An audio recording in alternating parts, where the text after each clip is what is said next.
Moin Leute, Prost Neujahr sage ich erstmal. Wir haben jetzt so 10 Uhr morgens oder sowas und alles schläft noch und habe ich mir gedacht, ich packe mal mein neuestes Gadget aus, das ich bekommen habe. Und zwar habe ich ja hier noch mein Trackstore Volkstablet Wintron 10.1 und bin ja noch auf der Suche gewesen nach einer gescheiten Tastatur, mit der man dann halt hier wirklich das als Notebook-Ersatz nutzen kann. Ja, jetzt habe ich einen Tipp bekommen gehabt und hatte es auch selber schon mal im Auge, und zwar von Dura Gadget. Und das habe ich jetzt mal bekommen und werde ich mir jetzt mal auspacken und näher anschauen. Und ja, am besten einfach mal dranbleiben und dann gucken wir uns das Ding mal aus der Nähe an. Bis gleich. So, da sind wir auch schon wieder. Und jetzt habe ich hier noch mein Trackstore Tablet. Jetzt habe ich hier, das ist sozusagen die Originalverpackung, die ich jetzt bei Amazon bekommen habe. Ne, bei eBay habe ich es bestellt diesmal. Das ist von Dura Gadget, die Hülle.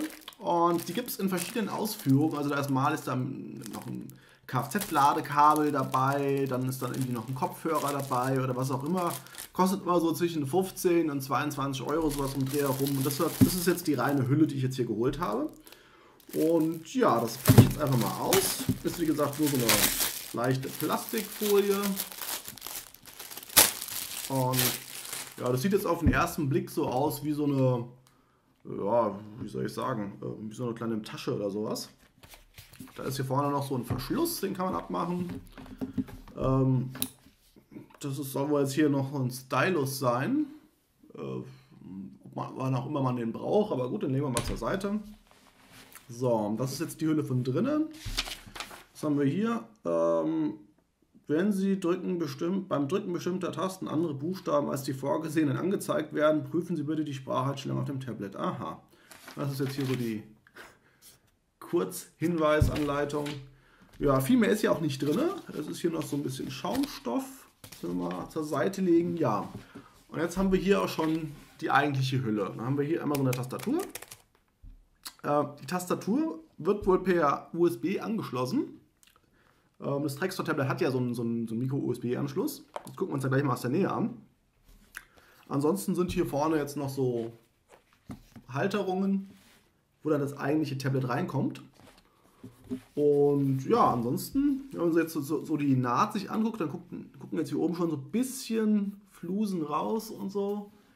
Ja, hätte man auch sauberer verarbeiten können, beziehungsweise diese Flusen an einer anderen Stelle haben. Aber ansonsten müffeln tut es jetzt nicht extremst, also dass es irgendwie nach Kunstleder stinkt oder so. Also ja, so schaut das Ding jetzt aus und ich stecke das jetzt einfach mal, ohne mir jetzt groß Gedanken zu machen, hier irgendwie rein.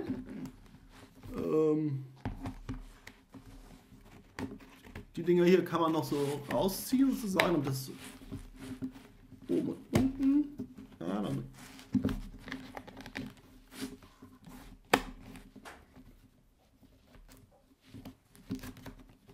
aha.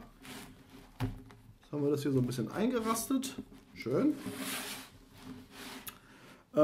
Ja, wie gesagt, das USB-Kabel, es gibt ja extra den Micro-USB-Anschluss hier hinten.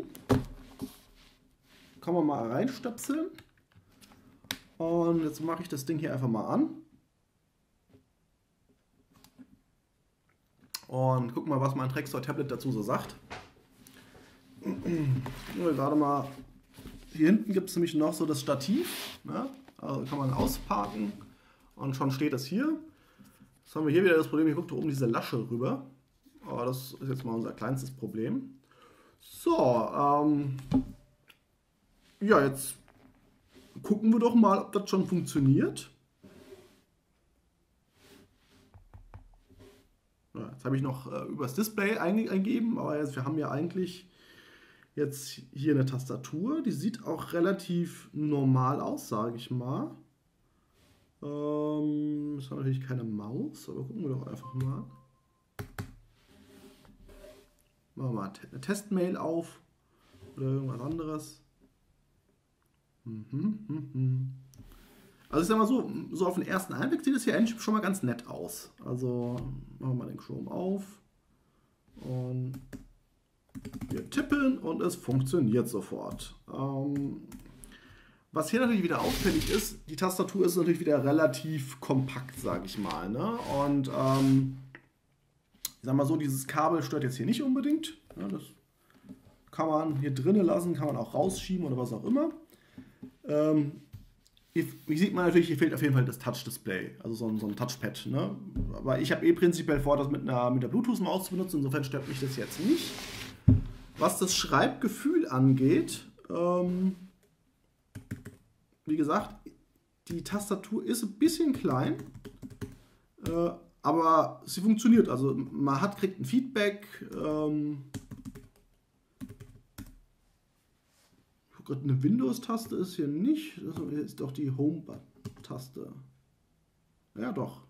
Ja, eine Windows-Taste ist es nicht, aber das ist hier so eine Home-Taste, die hier aussieht wie ein Häuschen. Und das ist die eigentliche Windows-Taste. Ja gut, wie gesagt, es sieht prinzipiell schon mal ganz gut aus. Da kann man nichts sagen. Von den Tastaturen funktioniert das eigentlich auch ganz gut. Man hatte hier natürlich jetzt keinen gesonderten Numblock oder irgend sowas, aber insgesamt macht das alles einen sehr guten Eindruck. Ich werde das Ding jetzt erstmal die nächsten 2 Wochen ganz intensiv testen, dann auch zusammen mit einer Bluetooth-Maus und dann schauen wir doch mal, ob das hier tatsächlich irgendwie so ein, sage ich mal, ein Notebook-Ersatz ist. Und ja, lassen wir uns mal überraschen, was in 2 Wochen da rauskommt. Mal von der einen oder anderen Naht abgesehen, macht es auf jeden Fall einen vernünftigen Eindruck. Und wie gesagt, Kostenpunkt, das hat jetzt 18 € gekostet. Gibt es auch in teureren Varianten und günstigeren Varianten. Ja, den Stylus gibt es auch dazu. Ja, muss man selber entscheiden, ob man sowas benutzt oder nicht. Aber ist kostenlos. Ne? Kostet wahrscheinlich in China 2 Cent insofern. Ja. Ja, hat mich gefreut, dass ihr reingeschaut habt. Wenn ihr Fragen zu dem Dura Gadget Keyboard-Hülle habt, einfach die Kommentarfunktion nutzen oder mir eine Nachricht schicken und dann werde ich das auf jeden Fall aufnehmen. In 2 Wochen gibt es dann den Nachfolgetest, sozusagen die Review dazu und dann schaue ich, dass ich dann auch eure Fragen da irgendwie beantworten kann. In dem Sinne, euch noch ein schönes Jahr 2015. Bis demnächst. Ciao!